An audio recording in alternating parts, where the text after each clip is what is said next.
So, what's happening in the gospel? The apostles didn't understand. Why? Because they were too concerned about themselves. They couldn't see past their nose. Everything was about them. Everything was about what they can get out of this.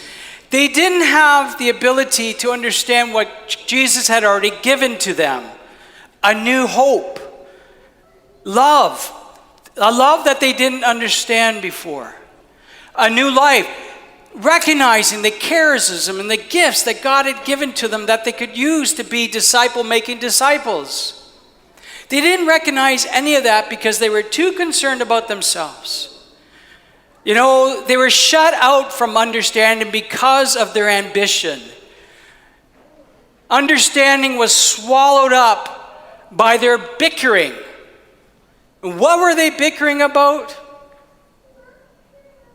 How many of you have siblings? Raise your hand. Does this sound familiar? Your mom's favorite. Your dad's favorite. Does that sound familiar?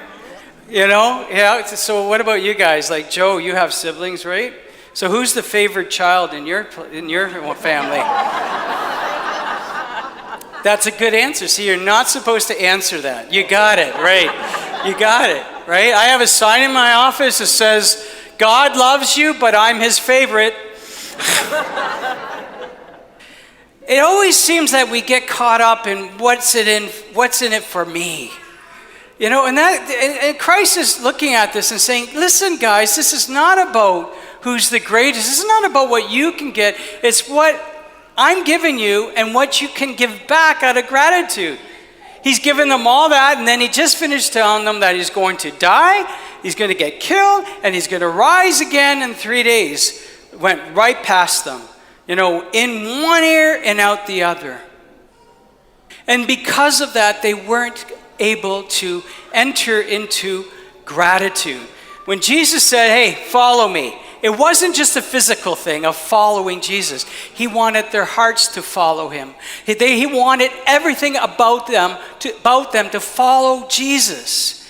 And to recognize that they were doing it not because they had to, because they wanted to.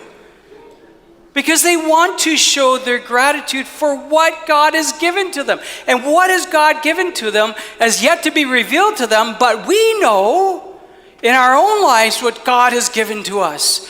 That new hope, life eternal, the beauty of the gifts and the ministries of our church, the sacraments, his holy presence, body, blood, soul, and divinity in the Eucharist. These are all things he's given us. And so he asks us to respond in a similar way, to get beyond, past our noses here, and to respond with our time, with our talent, and with our treasure, not because we have to, but because we want to.